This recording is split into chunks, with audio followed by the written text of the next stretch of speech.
係各位好，咁今次咧都想要分享一下咧，當傳福音嘅基督徒咧，你喺街上面遇到耶和華見證人嘅，會唔會有個感覺好頭痛？我準備好未同人分享聖經，或者同異端嘅信徒去分享純正嘅信仰呢？定係我未準備好，亦都唔知點講？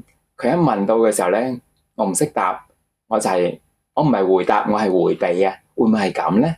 咁今日咧都想好簡短咧去分享其中兩個嘅經文咧，係耶和華見證人好中意提出嚟去反駁三位一體噶，咁以致咧佢哋好想咧去證明佢哋信嘅先至真，佢哋對聖經嘅掌握先至夠精準啊！透過佢問呢兩個嘅經文嘅時候咧，問到啲基督徒咧口啞啞，根本唔識答，佢哋係想做呢個效果，跟住就會心入邊咧好洋洋得意，非常之開心，但係其實佢哋又係錯過咗啲嘢嘅喎。官網成日會見到耶和華見證人咧用醜樣嘅圖片咧去扭曲三位一體一個好負面嘅感覺，好恐怖啊個樣。佢哋咧成日好主張上帝係獨一無二嘅，因此咧喺上帝以外嘅耶穌咧就一定唔可以係同上帝同等啦。咁我哋點樣回答呢條問題咧？我嘗試用幾點咧好簡短咁樣去講，你可能就住佢講嗰點咧去複述一下，知道佢嘅意思係咪咁先。如果係嘅話咧，你就可以繼續落去回答到嘅時候咧，令到佢口啞啞。我哋唔係要贏佢嘅，而係咧當耶和華見證人口啞啞靜默嘅時候係咩意思咧？就係喺教派入邊嗰個傳道訓練班嗰啲嘅演練咧，係根本幫唔到佢去回答問題。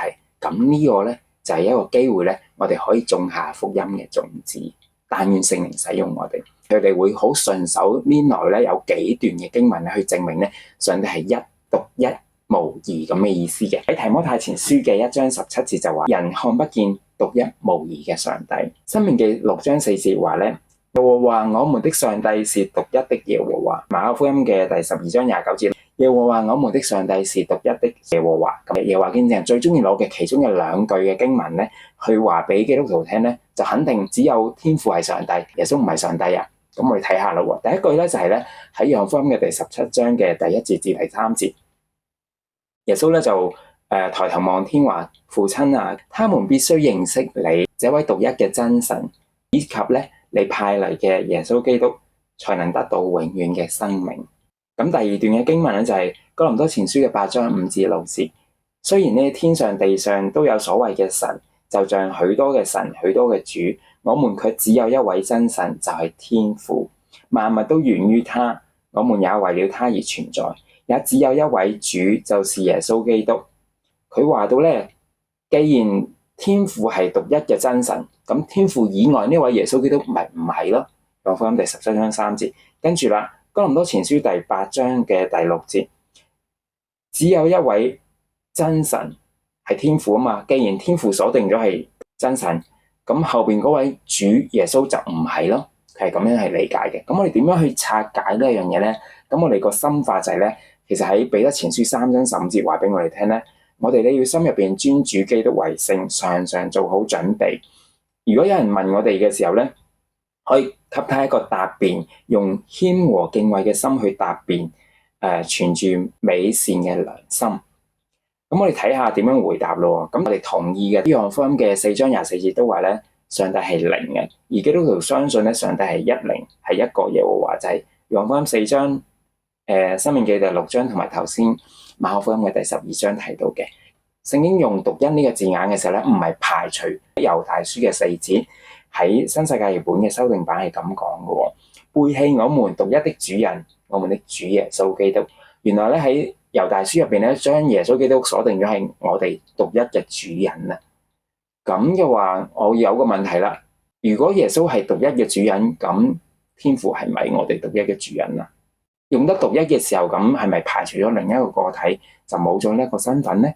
哥林多前書咧就其實咧佢嗰度咧係講緊第6節咧係講緊我們只有一位神，因為咧喺希臘文嗰度咧係 is 或者 his theos 呢個係一跟住上帝或者一神啊，就唔係講緊特登要強調有個真字真神。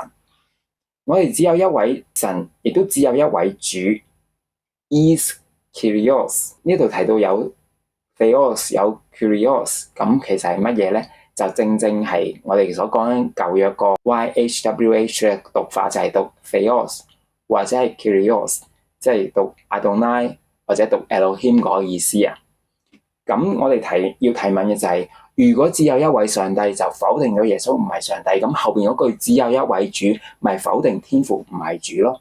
聖經係咪想咁嘅咧？不如我哋睇下聖經，即係舊約到新約係點樣去更加一致或者和諧呼應嘅咧？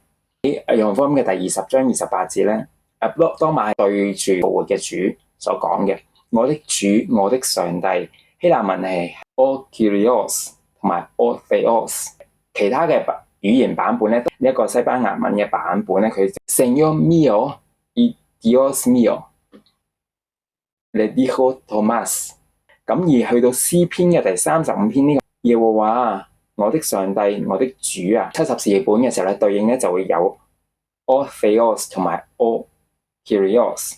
咁喺西班牙文呢一度咧都係一樣啦。咁詩篇嘅第35篇 Dios mío y Señor mío， 喺我哋總結一下約翰福音嘅20章28節咧，係主同埋上帝係用喺耶穌身上嘅。喺詩篇嘅第35篇23節咧，就指耶和華係上帝係主。咁去到哥林多前書8章5至6節咧，其實咧就有兩個嘅理解，大家睇下邊一個咧會切合聖經嘅場景咧。第一個咧就係話，既然天父係上帝，耶穌唔係上帝咯，耶穌係主，天父就唔係主啦，係咪咁咧？定係另一個？既然舊約詩篇嘅第35篇講緊耶和華又係上帝又係主，喺新約嘅多馬去承認耶穌又係上帝又係主。喺哥林多前書8章，保羅嘅意思係耶穌同天父都係上帝，都係主，所以係一位主一位上帝，係同一個意思嚟嘅。其實喺耶穌降生以前咧，聖經已經指向佢嘅本質係上帝。約翰福音1章1節，希伯來書嘅1章3節，同埋腓立比書嘅2章6節，一度經文咁樣講嘅，道就是上帝，受造之物沒有一樣不是藉着他造的。神嘅兒子係上帝本體嘅真像，他用自己充滿能力嘅話語維繫萬物。他雖然本質上是上帝，卻沒有緊緊抓住自己與上帝平等嘅地位不放。咁我哋透過經文解答翻耶和華見證嘅就係約翰福音17章3節，獨一嘅意思咧，唔代表要排除咗另一個個體意思，因為有其他嘅經文都有用獨一嘅時候咧，唔係排除緊。喺哥林多前書嘅第8章嘅時候咧，一位神一位主，其實呼應緊舊約5篇詩篇嘅35篇，同埋新約約翰福音嘅第20章，耶穌係主係上帝，耶和華係主係上帝，所以天父耶穌喺哥林多前書8章講緊，他們皆是主，皆是上帝。所以以上兩段嘅經文咧，唔能夠否定耶穌同上帝係同等，反而係總結緊耶穌就係上帝。今次分享到嚟呢度，下次見。